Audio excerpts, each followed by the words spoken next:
let's get this started. We are so excited that you're here for this inaugural episode of the Teaching with Tinkercad webinar series. Happy 2023. And we are going to get warmed up in the chat. And the question for the chat for our warm up is, can you think of any products or other things that were inspired by nature? So we're going to give it a few minutes before we begin our formal presentation for the Teaching with Tinkercad webinar. But for now, we'd like for you to warm up the chat, get to know each other. We hope that this chat will continue to become a two-way conversation or a three-way conversation even amongst us and amongst teachers connecting with each other. So my name is Kellyanne Mahoney. I'll be formally introducing myself in a moment, but if you are here for the Teaching with Tinkercad webinar series, you are in the right place. And we are happy that you're here. And I will quickly introduce myself. My name is Matthew. I will be reading out some of the stuff that you say in chat. One of the answers to this question was Velcro. Yeah, a couple people commented on Velcro being inspired by nature. And I'm looking for anything else that people might say. I think I might start also thinking about like, what are your favorite animals? And maybe what are some things that may have been inspired by them? For example, one of my favorite animals is the possum. And one of the things that I learned is that the possum doesn't die basically if it's bitten by a rattlesnake. So there are medicines that they are working on, antidotes for rattlesnake venom based on what they've discovered from examining the biology of possums. Interesting. There's a lot more.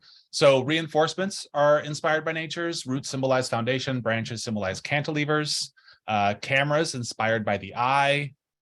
To those who are asking, yes, I am walking.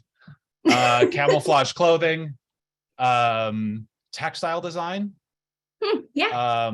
Waterproof materials. I see Pringles. I didn't know that was I was inspired by nature. About Pringles today. I actually mentioned it today. Swimming fins. Interesting. Teachers are on point vehicles tonight. Yeah, there's a lot of really good ones. Airplanes, baseball gloves, dive fins, solar panels, sonar. Well, maybe people are really interested in this topic of biomimicry, so maybe we'll get started with the formal presentation. However, we encourage you to continue chatting it up and chatting away. Also, feel free to introduce yourselves to each other, to say like where you are, where you teach. It's always interesting to see just like globally what a large community the Tinkercad community is. It spans all across the world. And if you are new to the Tinkercad family tonight, or if you're an old friend, we are so happy you're here to explore this fascinating, even provocative topic of inspiring design ideas with biomimicry. So before we begin with the formal presentation, we wanted to formally introduce ourselves to the team that will be with you for these next 5 episodes of the Teaching with Tinkercad webinar series. So my name is Kellyanne Mahoney. I am a youth program specialist at Autodesk, where I've been for over 5 years now. Prior to joining Autodesk, I was a teacher in the Boston Public Schools. I taught middle school for almost 13 years. And I'm also a national board certified teacher. I am very sad to report that Elena, who will be joining us on the next episode, was not able to join us tonight because she's feeling a little under the weather, but she will be back. In her role tonight is Matthew Dalton, who will also be with us for the rest of the series as well in a different role, but tonight he's my chat buddy. So Matthew, did you want to say hi and introduce yourself a little bit? Hello, my name is Matthew. I do community management for K through 12 education. Any of you who may have emailed in asking questions about the webinar, you spoke with me. So yeah, I'll be here talking, and you'll also see me in the chat on occasion. Thank you, Matthew. And we've also put along the side just other ways to connect with us over social. We also are proud and excited to introduce that we have TikTok accounts now. So this is something new this year. So these are just kind of some of the handles that you can reach us at. So we talk about Tinkercad. We also talk about Instructables. We talk about the hashtag Tinker Together, because we are actually all part of the Autodesk family. So you'll learn a little bit about Autodesk tonight too. Also delighted to introduce our special guest speaker for tonight, Rosa Weinberg, who has a master's degree in architecture from Yale. She's also a design educator. She currently teaches at Gann Academy, which is a high school in Massachusetts. She's also a consultant to MIT's Morningside Academy. And you can see kind of some of her work. She's a working artist as well. She makes really cool fashion and other types of devices. So you can check out her work on her website, rosaweinberg.com. So how to participate tonight? You're already doing it. So we're happy that you're staying engaged. You will see on the bottom of your screen, we're all familiar with Zoom at this point in our lives. So there is the chat icon. There's also the question and answer icon.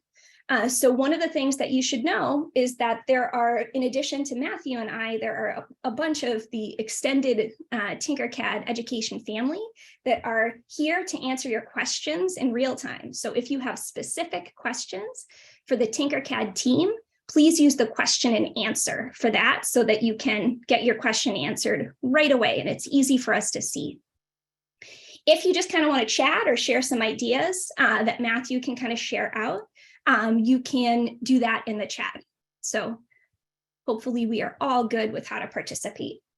So we do have some goals for the evening, and I kind of frame them as kind of the goals for the whole series. Some of these goals we'll touch upon more heavily in this episode. Some of them we'll touch upon in future episodes.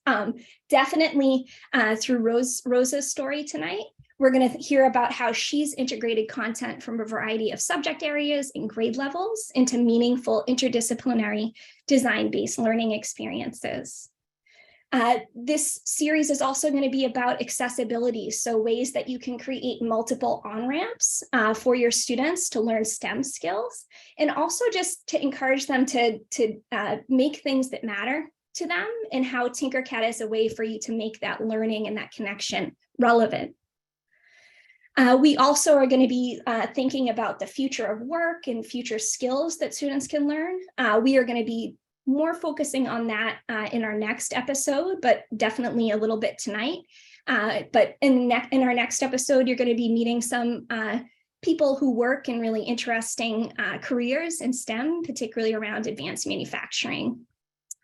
Another goal of the series is to think about how and when to advance your students from Tinkercad to Fusion 360. So Rosa, our guest tonight, knows Tinkercad, but she is definitely a Fusion 360 enthusiast and aficionado. So she's going to talk a little bit, but a lot of the projects that we do, in Fusion could be done in Tinkercad and vice versa. So she provides some great inspiration for that. And last but not least, just ask questions throughout, ask questions to the Tinkercad team. And at the end, we'll also have a formal question and answer. So again, there will be 4 more episodes. Our next one is on Thursday, February 9th. It's especially meant to celebrate CTE month, and we're going to be exploring advanced manufacturing. But you can see all the other topics that'll be fun and interesting, and you are registered for them already through registering for this webinar. So this is our flow for the evening. I thought that it would be interesting to do it in a Fibonacci spiral to go along with the topic. So tonight we're going to begin just by, for the people who are new, to just talk about, what is Tinkercad? So, what is Tinkercad? Why, what do we mean when we say all you need is a what if? How can you use it as a tool to help your students go from mind to design? Next, we're going to dive deep into the topic of biomimicry. We're going to think about how biomimicry is extracting patterns or functions from nature to inspire new designs.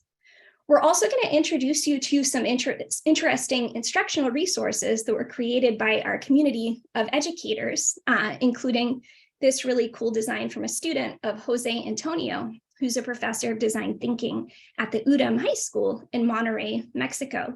And he does really awesome lessons with his students, particularly about how students can replicate patterns in nature and demonstrate that through block coding, so using code blocks. And then we are going to cross over to the next threshold into an unordinary place in which we are going to be rethinking this concept of biomimicry with Rosa. And through thinking about beavers as inspiration. So one might think when we're talking about beavers and biomimicry, you might think of like a new material that could be created that's inspired by the pelt of beavers. And maybe it's a wetsuit for surfing that can keep surfers dry and warm, inspired by our amphibious friends. However, what Rosa also wants us to consider through her project around Beaver Centered Design is, what if we had a new way of looking at the relationship between the human and non-human world?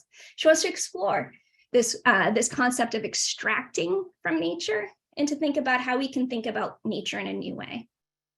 And she also is going to be sharing really cool projects that her students have made. And then last but not least, we are going to have a question and answer with all of our fine friends that are behind their keyboards right now and ready to jump in and show their faces and connect with you and answer your questions. So that will be at the very end, so please stick around for that. So Matthew, I believe that you want to give a poll, but anything before we do the poll? Nope, I am launching the poll right now. So everyone should have a poll. If you could just answer how often you use Tinkercad, so we have an idea of where you're coming from, and we can kind of better leverage what we're going to say towards you and make sure that it relates to you. We don't want to speak over your heads, but we also don't want to speak beneath you. So this helps us kind of target that. And I don't get excited about polls. It's so fun to see in real time. And it's really cool to see also how many people are new to Tinkercad. It's about a quarter of our participants tonight. So really cool. So thank you for answering the poll. Should we close it now? Yep, okay. It is closed. Should we share the results? Would that be exciting? I'm going to click it. All right. And I'm going to stop sharing. Okay.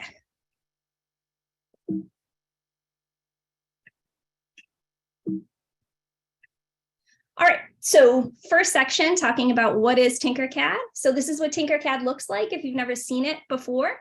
This is the place where you can go. It's a free, easy to use browser-based creativity tool. It's a way of engaging your students in learning by doing. And it's also beyond 3D design. So in this quick video, I just wanted to show you students using Tinkercad in action. And you'll see how Tinkercad equips the next generation of designers and engineers with the foundational skills for innovation. So as you can see here, this student is in the 3D editor. They're dragging and dropping shapes and kind of playing around. You'll see these younger students have sketches. So we encourage students to sketch on paper first. It's not just a digital activity that you're doing in Tinkercad. You can kind of iterate back and forth between analog and digital. You can see students kind of helping each other out. This student is in the code blocks environment, and now they've quickly taken this code blocks design and put it in the augmented reality viewer in AR.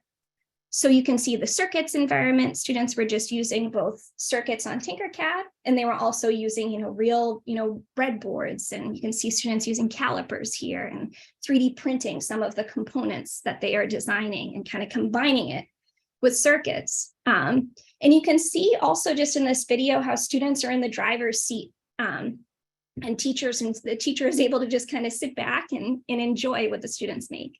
So that's just a little glimpse into Tinkercad and what it might look like in your classroom. Clearly, students are having fun there, but they're also gaining really important foundational skills in 3D digital literacy and design. So they are integrating, real world data into trying to solve real problems. They're learning spatial reasoning, so that kind of mental origami that allows some people to think across multiple dimensions. They're using computational thinking, and also in using computational thinking, they're also using it as a vehicle for creativity and self-expression. So it's not just coding, they're actually doing something with the code that they make. This is just a simple design, so you can think kind of small in Tinkercad. This could be a car that they design in Tinkercad. Maybe they might want to 3D print it or not. We talk about Fusion 360. So once your students turn 13, they can actually, within their browser, send their design from Tinkercad into Fusion 360 to make adjustments to it. So they might add fillets and chamfers. They might cross-section their design or just make the shapes look a little bit more organic. And then they might also apply physical materials and render their design. Students can also think big and architecturally. So they might design their dream house or their dream room in Tinkercad. But once they turn 13, they might access another one of our free for education tools that's professionals use. So Revit, or this is Formit. And they might practice applying computational design or computational thinking to the built environment. So students might use code blocks to design a bridge, and they could even export it as an animation to kind of show their design process.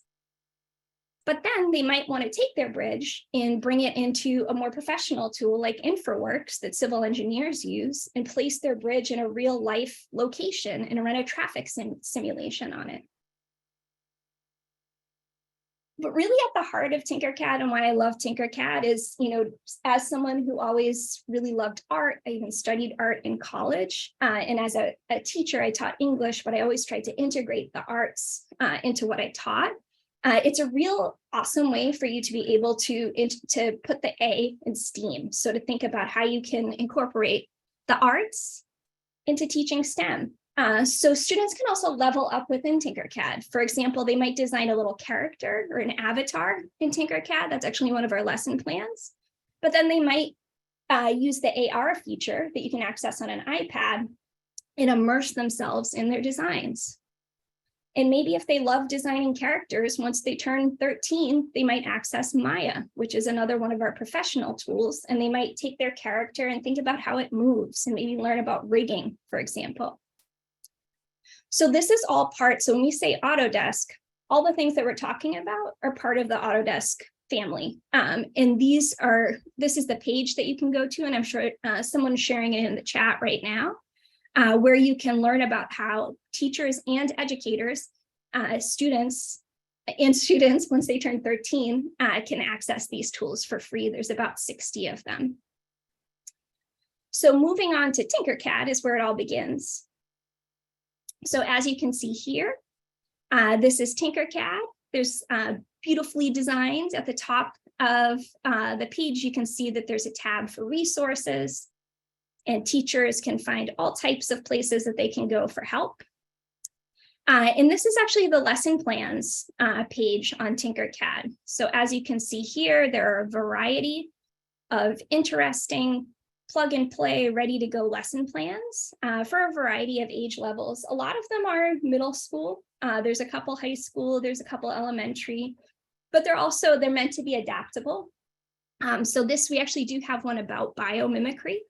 You can send the lesson plan to students.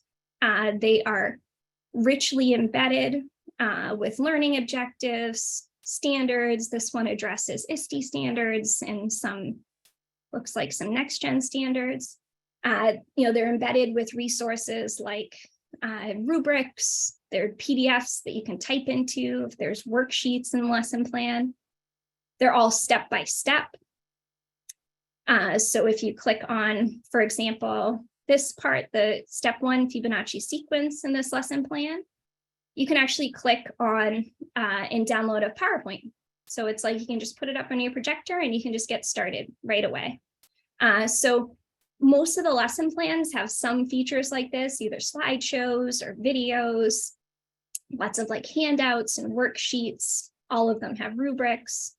So this one in particular has some step-by-step instructions for how to model a building in Tinkercad. And in this one also provides a script that you can kind of read along over the video. So you can play their video and you can kind of, step-by-step talk through it. We also have another biomimicry lesson plan. This was by our friend who's a teacher, Mr. Stephen Jones. And he created this great biomimicry lesson plan that combines biomimicry with code blocks as well. So again, thinking about how students could replicate patterns in nature through block coding. One of the cool things about some of the lesson plans too, like Stevens, is that they include models that you can reference as well. So you can click on this and your students can reference the models. In addition to lesson plans, we also have projects. So these projects are mostly in the form of instructables, which are step-by-step instructions for doing cool projects. But on our projects page, these projects were curated by our education team just to show really cool projects that you can do with students, and they are sorted by 3D design circuits and code blocks. So to focus in on one of the cool projects and one of our cool authors, Jose Antonio, I just wanted to show you his page and also his collection of Tinkercad projects. So he has this really cool one around geology.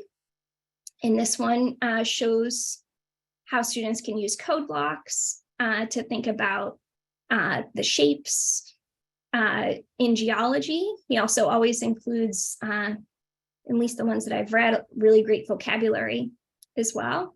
So this is his project around biomimicry.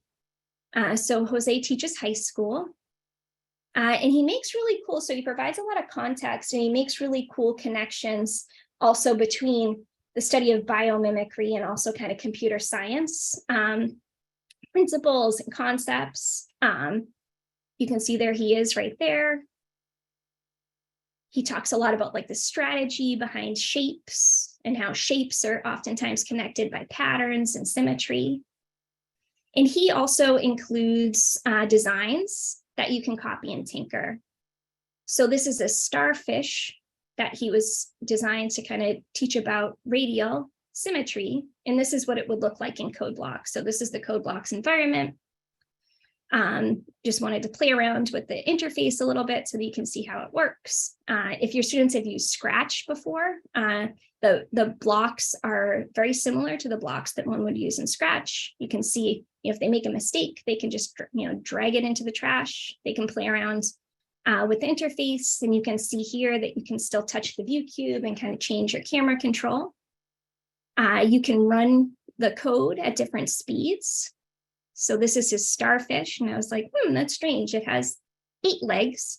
I thought most starfish had 5 legs.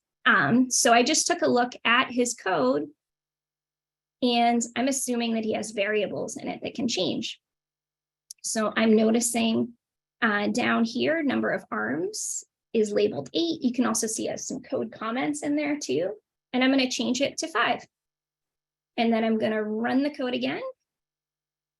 And I'm going to see what happens.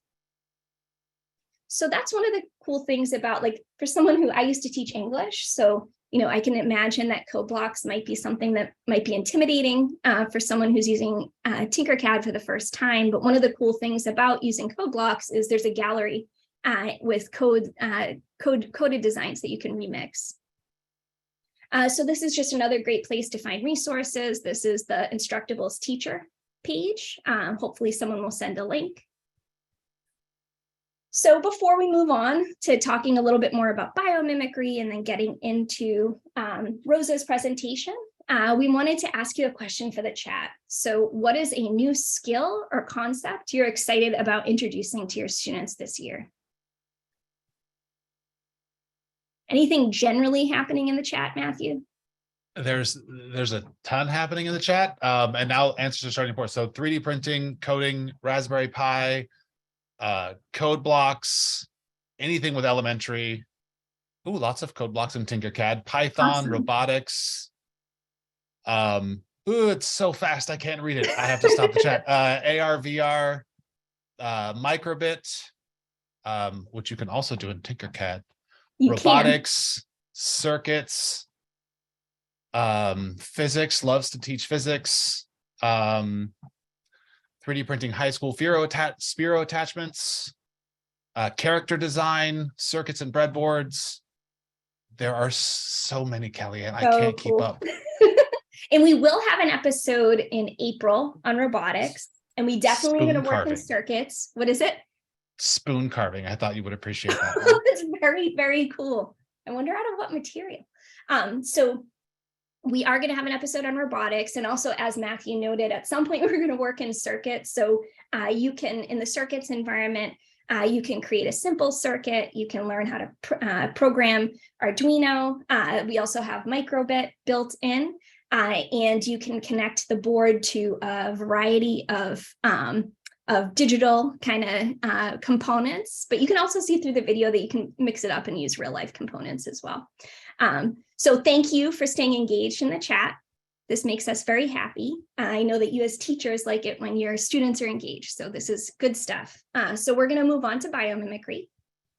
And because I used to be an English teacher, I can't help but focus on vocabulary. So there's some cool vocabulary and words that are kind of related to the concept of biomimicry that I wanted to go through a little bit. So I'm thinking we have some other English teachers. They're laughing at my joke. So biophilia is the first word that I wanted to introduce. So biophilia is the idea that as humans, like that, the theory that as humans, we are just intrinsically wired to feel comfortable in nature. So in thinking about that, and also thinking about the interdisciplinary nature of that concept of, how scientists can kind of research this, and then architects, for example, can apply this research and come up with biophilic design elements.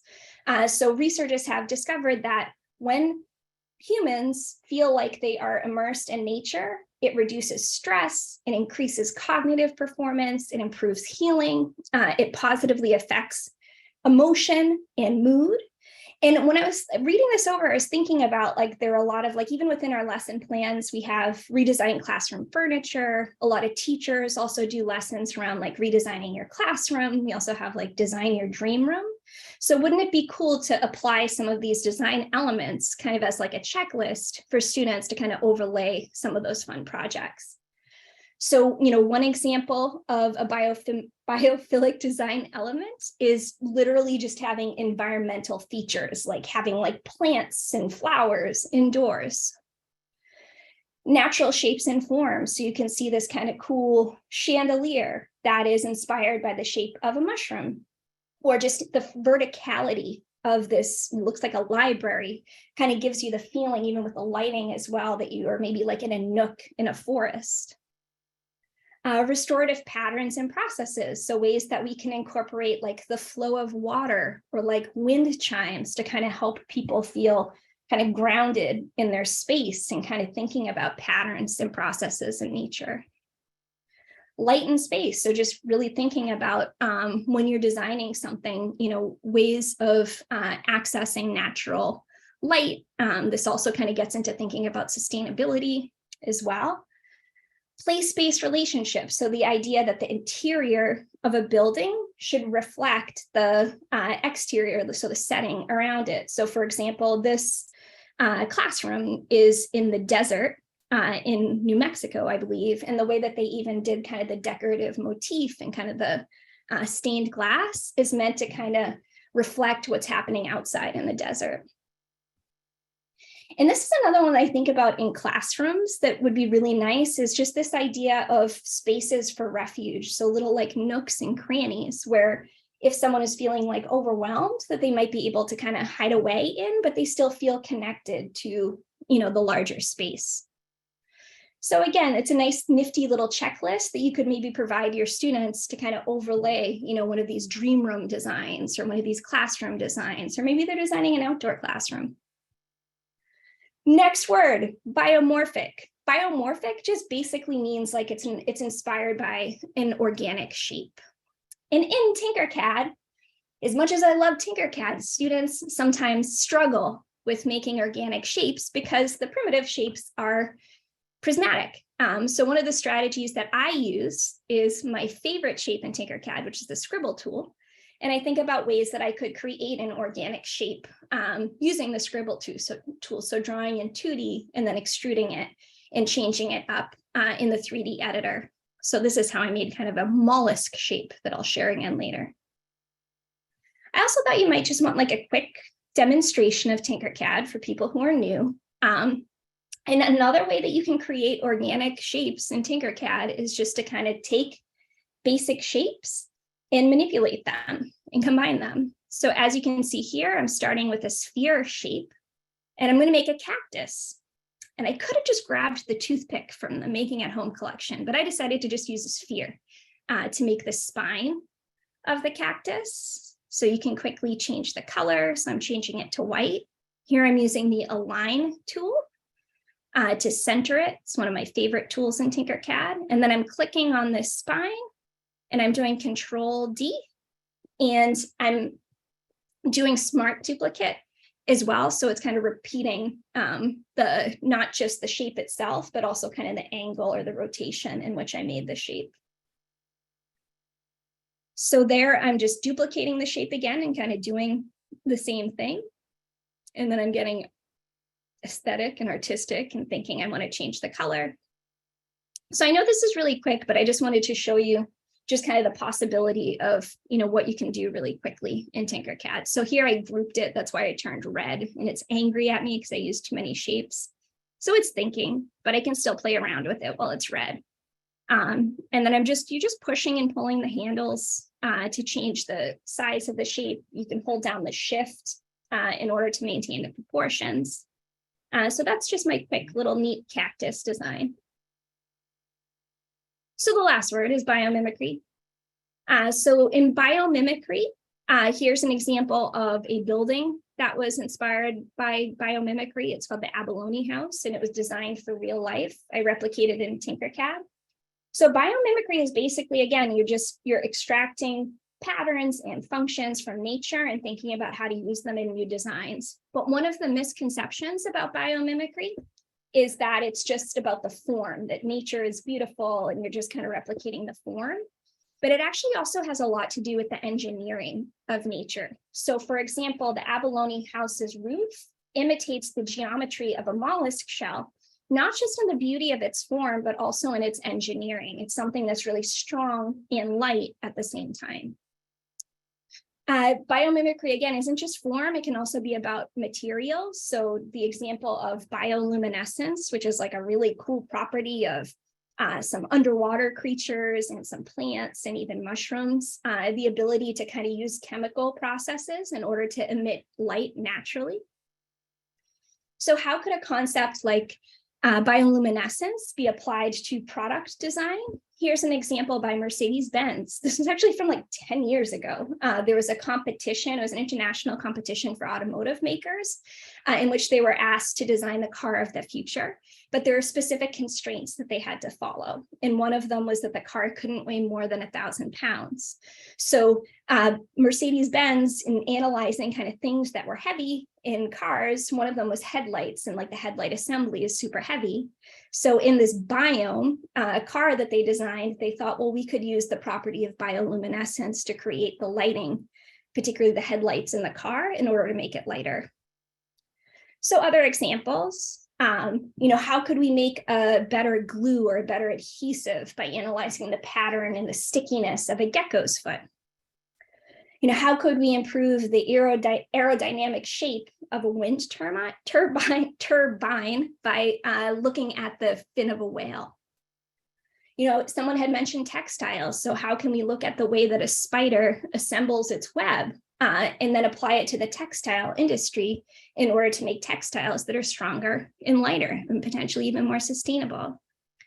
And also just thinking about this concept of modularity. We think of the humble honeybee and all it does for us. When we think of this kind of hexagonal shape that has the three-way joints to it, how that decreases the surface area of a shape in order to enclose volume. So this is a shape that's very much preferred by architects as well, because it's really interchangeable in that way. We might even get smaller than a honeybee and think about viruses, which we can even find inspirations in things that we hate. So in viruses, the way that they're able to assemble themselves, how could we apply that to the construction industry? And think about, how could we combine robotics, artificial intelligence, additive manufacturing, and answer the question, well, what if a bridge could assemble itself? And how can we learn about, processes in nature in which things are self-assembling and apply it in that way? So that's the end of my presentation on biomimicry. But before we move on to Rosie's awesome presentation, I just wanted to ask you some questions in the chat. So what are some real life design opportunities that your students could explore with Tinkercad? And the chat is also a great place to mine new ideas from other clever and creative and awesome teachers and steal them and make them your own. Yes, absolutely. And we're already seeing a few coming in, like packaging, recreating models of ecosystems, mechanics, science experiments, drama set designs, germination cells, future designs, housing designs, car designs, historic buildings. The chat's jumping. I had to stop it. Lots of inspiration in the chat. Yes, bridges. Let's scroll down now. Playgrounds, assistive devices, furniture, upcycling, combining 3D printing with recycling. Awesome. That's something we're actually going to talk about during the next episode too. One of our speakers is kind of an expert on that topic and how it applies to both manufacturing and construction. For the sake of time, I'm going to encourage people to continue chatting, continue to share ideas. And as teachers, it's okay to steal other ideas too, as long as you give credit to who you stole the idea from. So we're going to move on to our next segment. We are crossing the threshold and rethinking biomimicry with our dear friend Rosa. So Rosa, do you want to steal the screen for me? Sure. Usurp.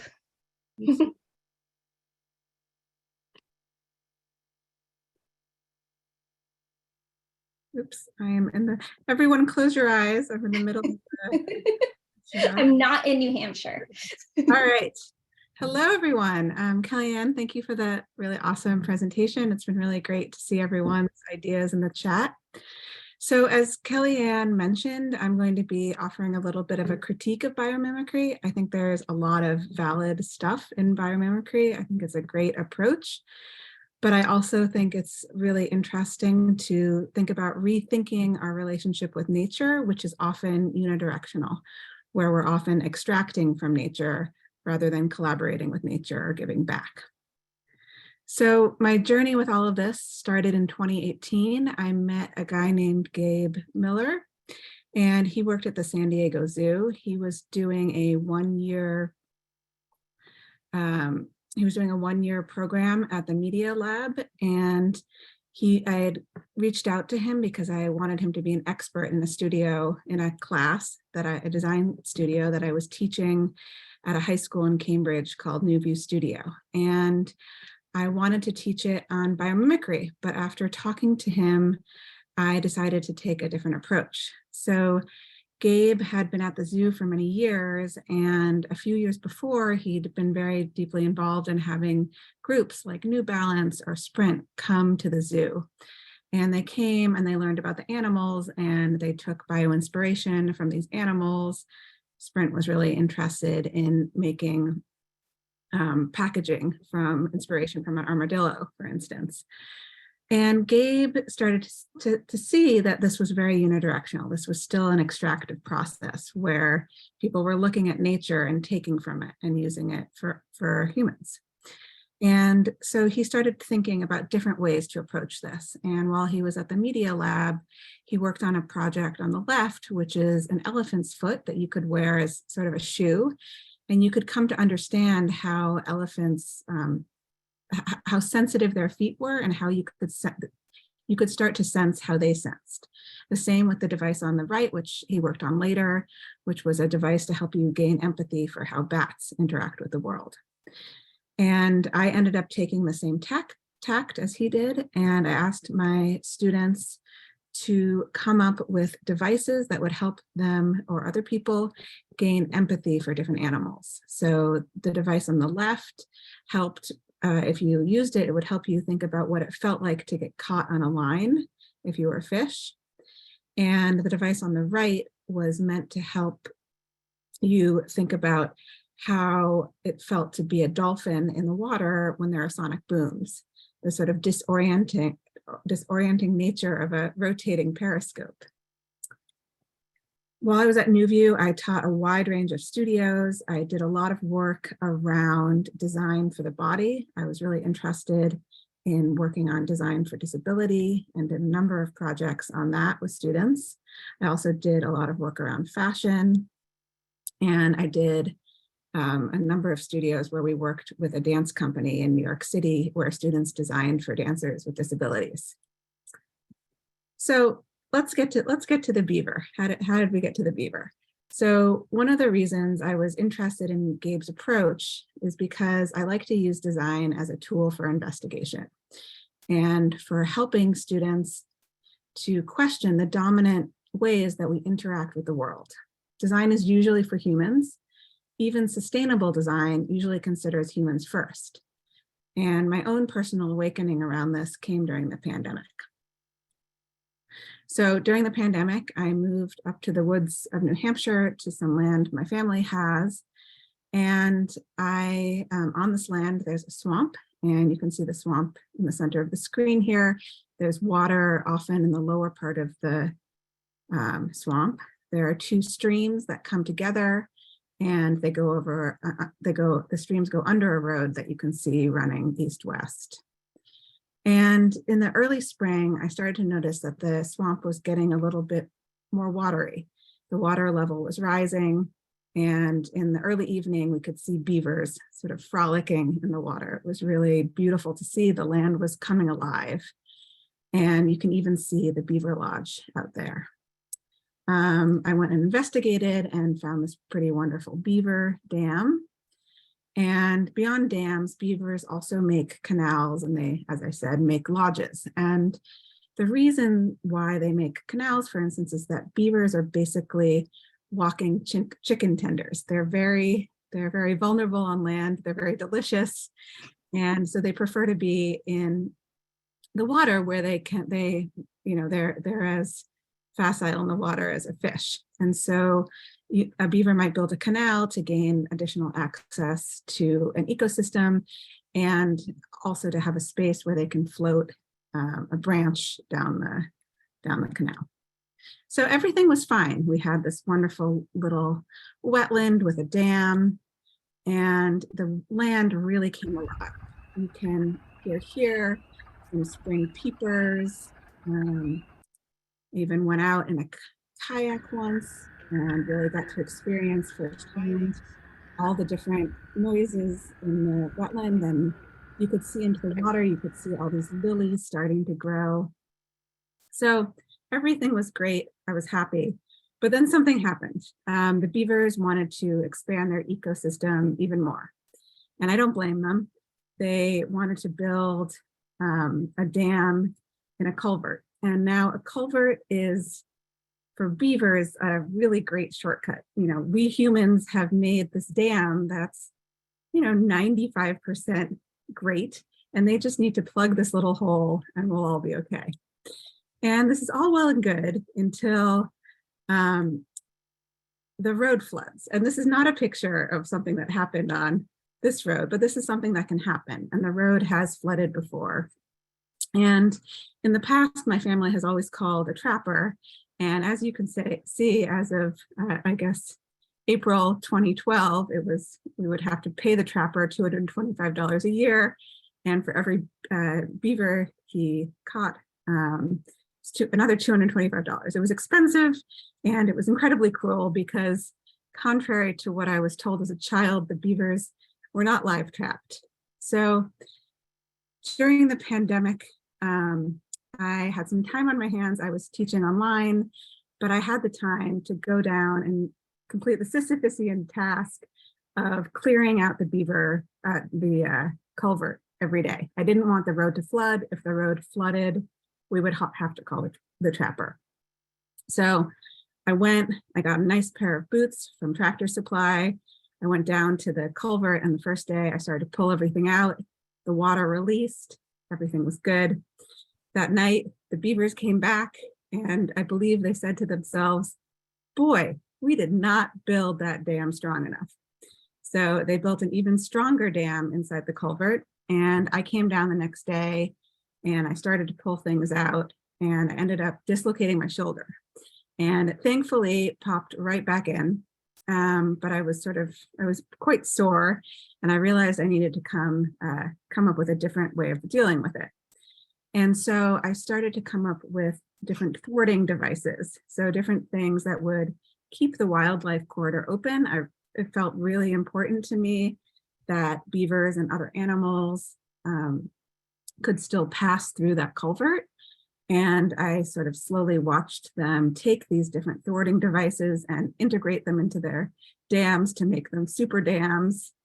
And we just kept trying. And this was one technique that actually worked for a little while. And the beavers were so annoyed by this and also unable to incorporate it into their dam that they moved downstream temporarily. But that only lasted for a little bit. They ended up doing some real damage that we couldn't take care of that easily.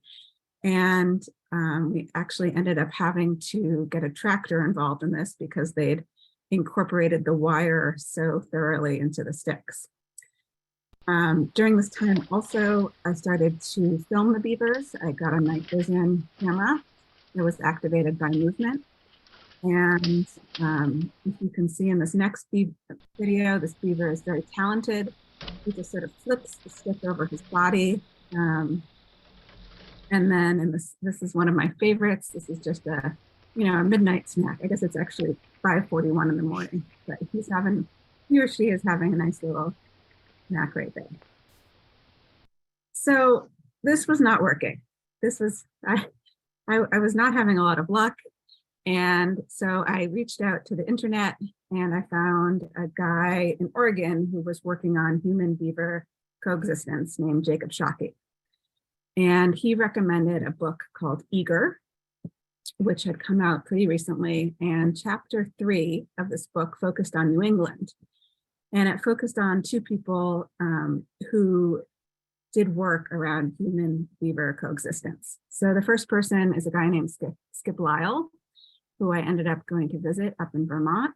And he is the sort of grandfather of different devices that you can put into the water, which allow for humans and beavers to coexist.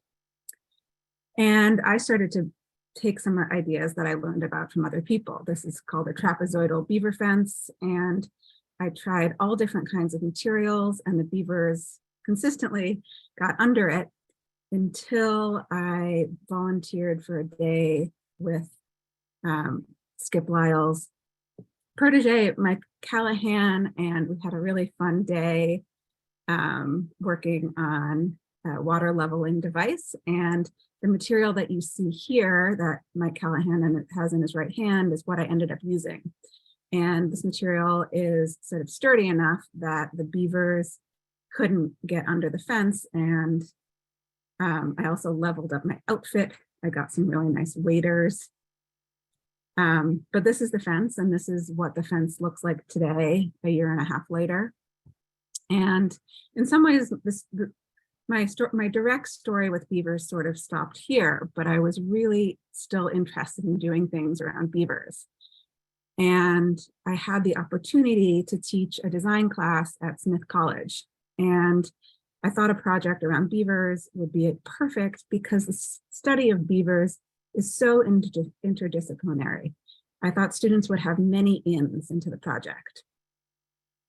So a few ways that the study of beavers is interdisciplinary.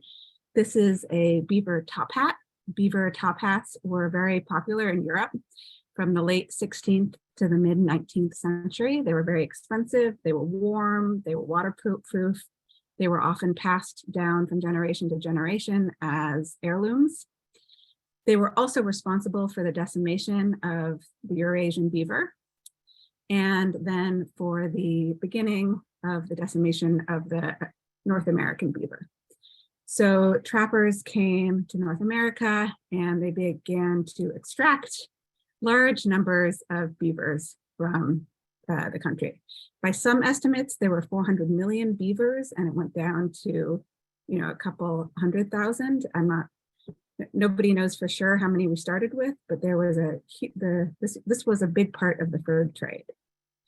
And I'm not making a direct comparison between biomimicry and fur trapping, but they are both unidirectional processes where we are taking things from nature instead of giving back or collaborating with them. So other things, this is a map of the Lewis and Clark expedition. The Lewis and Clark expedition, one of the main impetuses for it was to scout out new areas for beaver trapping. And in terms of ecology, beavers are keystone species. So beavers create ecosystems for thousands of animals. Humans are also keystone species, but we destroy ecosystems for thousands of animals. Beaver wetlands are also super useful in addressing climate change. Beaver wetlands can be used as fire breaks during a wildfire. Beaver ponds are also really useful for flooding. People think that beaver ponds cause flooding, and sometimes they do, but often they just do a really good job of holding water on the land when there's a big rainstorm. And speaking about holding water on the land, this is a picture before beavers moved in, and this is a picture after beavers moved in.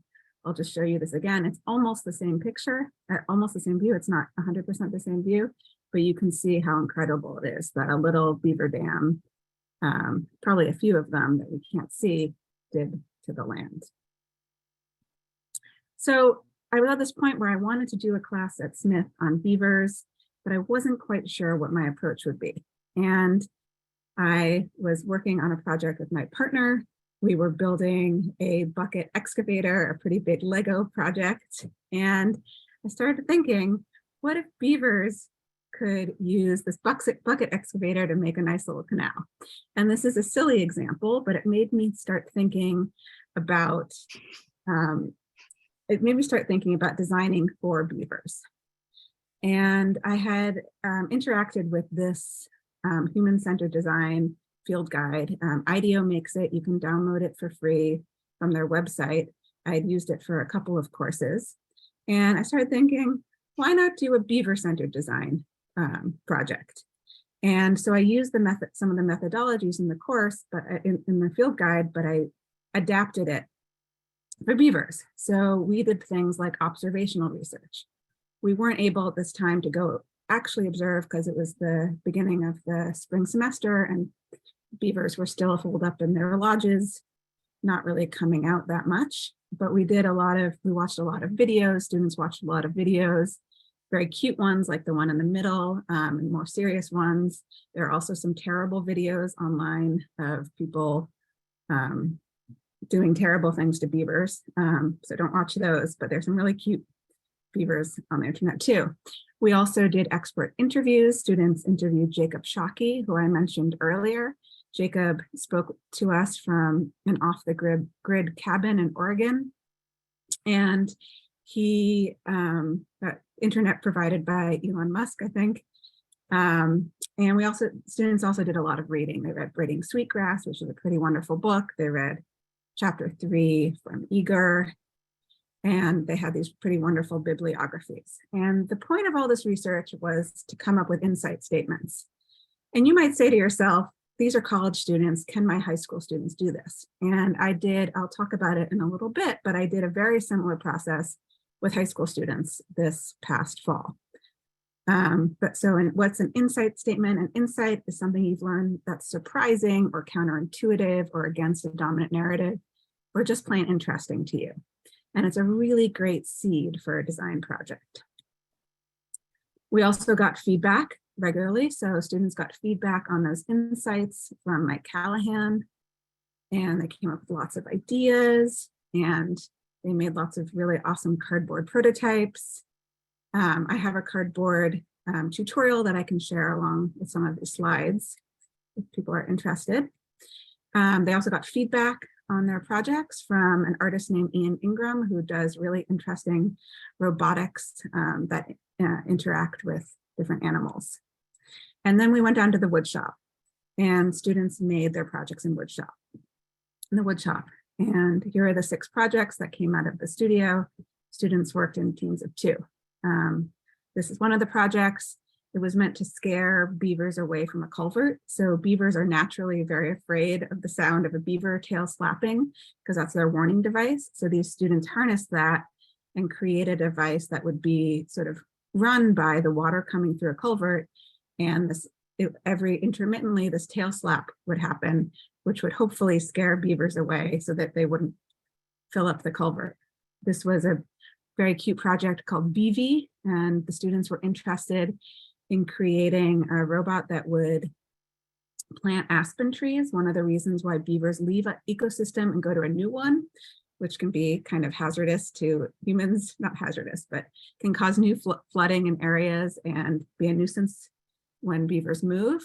BV plants aspens to help keep beavers in a wetland so they have an endless supply of delicious aspens to eat.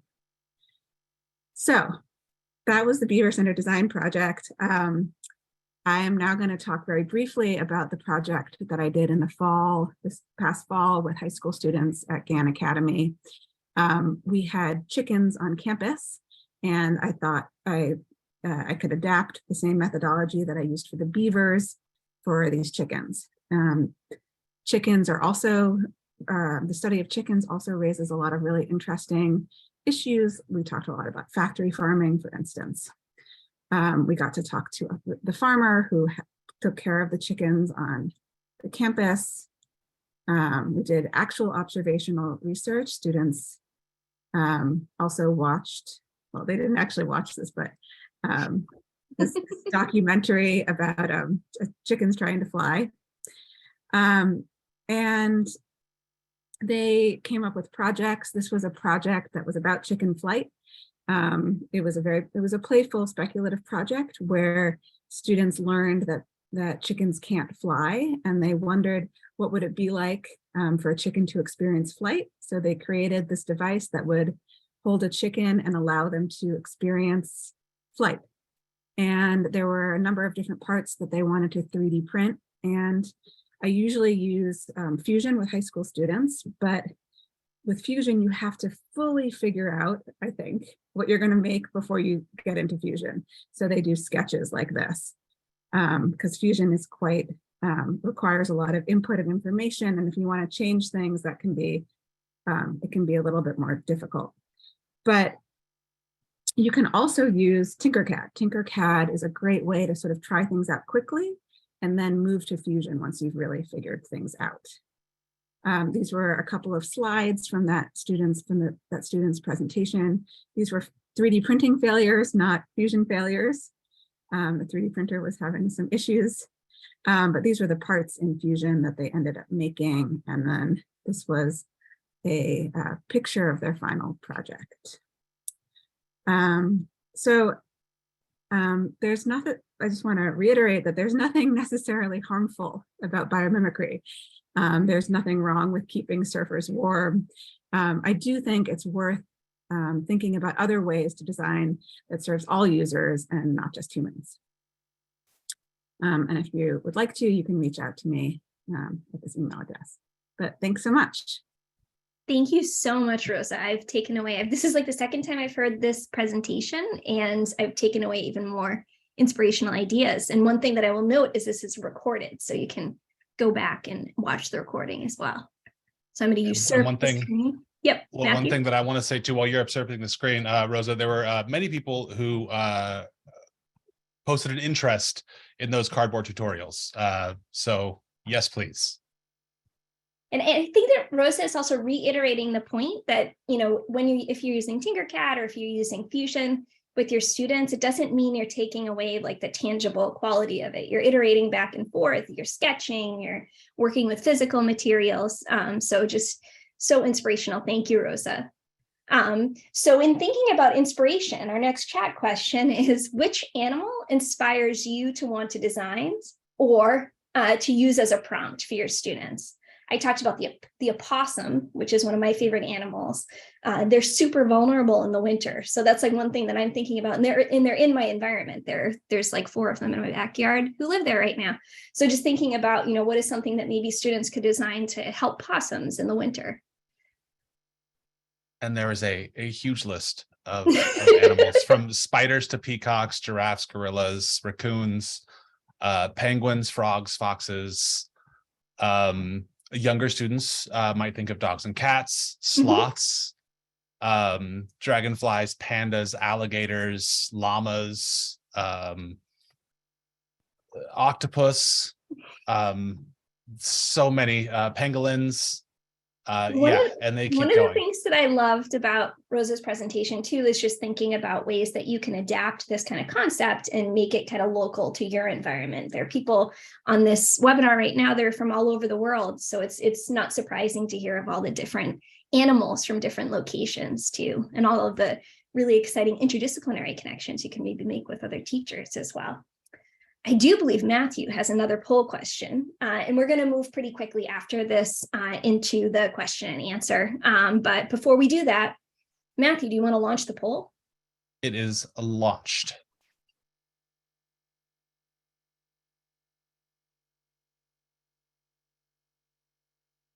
Ooh, that's exciting. Wow. You guys are really taking away a lot that you want to bring into your classrooms. That's really awesome. Thank you, Rosa, too, for being so inspirational. I almost want to see what your students make. All right, should we end the poll, Matthew? Yep. Okay. All right. Thank you for participating in our poll. All right, so just a couple more things before we move into the question and answer. Matthew, do you want to talk a little bit about this opportunity, the block code contest on Instructables? Yes. So for those who do not know, there is a site called Instructables that is also under Autodesk. And I'm talking while I'm getting the link to the contest, which maybe Nicole can get for me, so I don't have to keep glancing back and forth. Thank you, Nicole. But there's a block code contest on Instructables.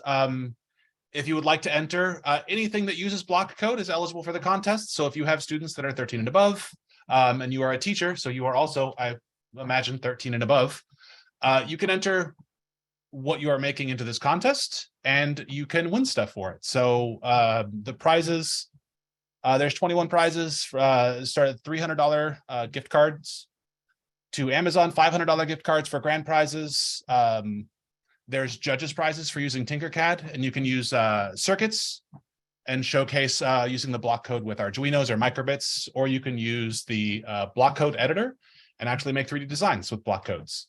So there's all sorts of stuff you can do. If you're already using block code in your class, if you're using Scratch, Makey, Tinkercad, you can enter what you're already doing into this and possibly win something for it. It's an awesome resource for teachers too, even after February 27th, because you can go back and see what other people published as well. So we love Instructables. Also, just to give you a little bit of information about our next webinar. So on Thursday, February 9th, we know it's coming up a little soon, but we wanted to make sure that it was in time for CTE month, so Career and Technical Education Month. We're going to be exploring advanced manufacturing. And we're actually going to meet some researchers from the Autodesk research team, including Dr. Fope Badamosi, who was actually behind the robot. I actually watched her do this in Boston, where she was programming this robot to 3D print this really cool bridge. So Dr. Fope Badamosi is on the Autodesk research team. Her specialty is in circular economy and construction, but she's also going to talk a little bit about the convergence between manufacturing and construction, and we're going to hear from some other members of her team. Fope is also a huge fan of biomimicry, and one of the things that she notes about the bridge is even though we used kind of artificial intelligence to design the bridge, the design that it came up with, the infill for the bridge actually looks very similar to the structure of bone. So it wasn't intentional, but that's what the algorithms decided it should be, which was cool. We do hope that you stay connected with us. So you'll be getting this slideshow from us on Monday. We'll be sending out an email with the slideshow, the link to the recording, your certificate if you attended live. If you want to email us, and by us, I mean basically Matthew, you can email tinkercadlearning@autodesk.com. We do have the certificate for you as well. So that will be emailed to you if you attended. So you all did. So you'll get the certificate. We wish we could give you the world, but what we can get you is a certificate and some Beaver inspiration. So we hope that you took some Beaver inspiration away from this webinar. So I'm going to stop sharing my screen. I know that we've run a little bit over, but I feel like it's okay. And I'm going to shift our view into gallery mode. And this is just some more time for question and answers. So if you have questions for Rosa, if you have questions for the Tinkercad team, please put them in the Q&A. And I'm wondering, Matthew, or maybe some of the people that were more engaged in the Q&A today, Nicole or Christian or Darren, are there any questions that might be interesting to share live?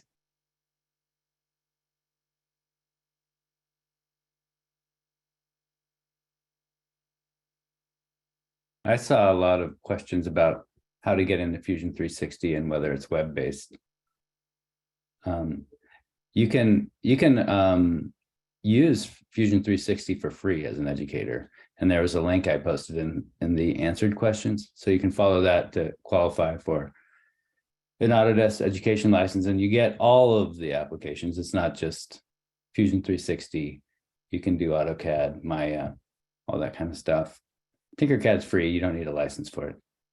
Another question was, is Fusion based in the web like Tinkercad? Like, can you just go to tinkercad.com? And like you can Tinkercad. Fusion does have an online option that you will qualify for if you get that education license that I'm talking about. So look for that link in the answered Q&A questions, and you can start that process. There's a bit of a process to get it going, but. And you can use Fusion 360 on Chromebooks as well. Right, right.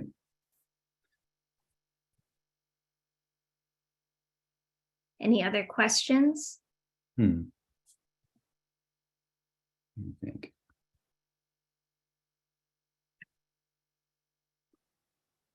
There were some questions about getting started in Tinkercad. I recommend if you are a teacher, you know, and you have a bunch of students, you can start with Tinkercad classrooms, and you can find some resources on tinkercad.com in our help center. But using the classes, using Tinkercad classrooms, you can get your students onboarded easily, quickly, without needing to put in a lot of information about your students. You don't need to enter their real names or emails or any personally identifiable information. You can start it mostly anonymous. So Tinkercad classrooms is the way to go if you want to get in there. I saw a couple of questions about how much information is Tinkercad collecting about my students. And if you're using Tinkercad classrooms, the answer is 0. So you can start there. Also, Matthew had an idea. Yeah.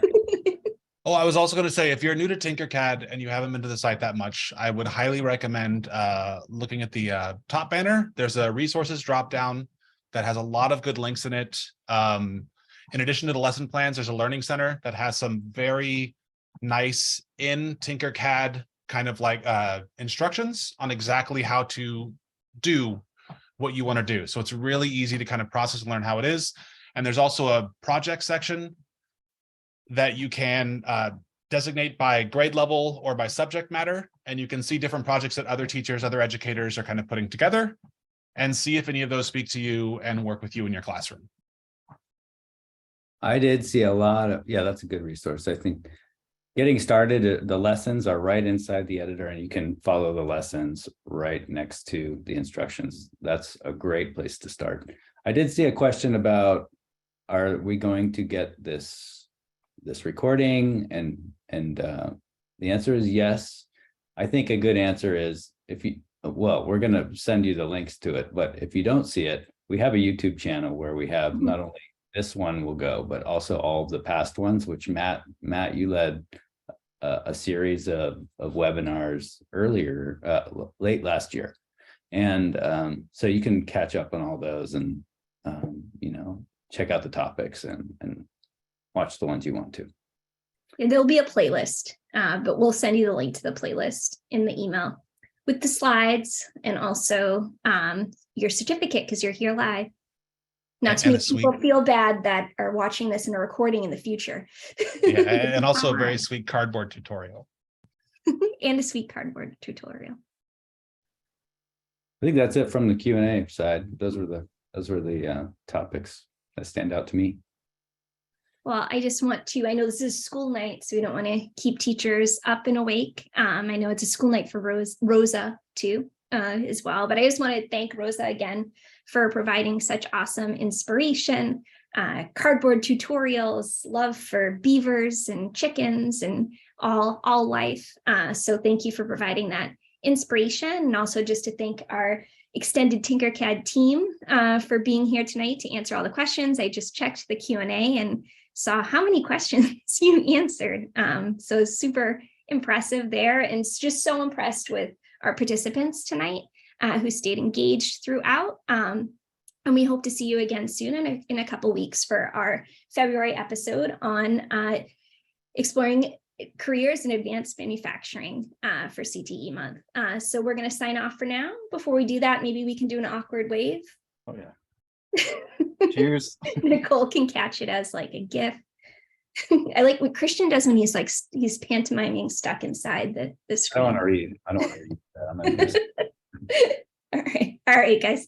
Have a good night. Thank you. Take care. And we will see you again soon.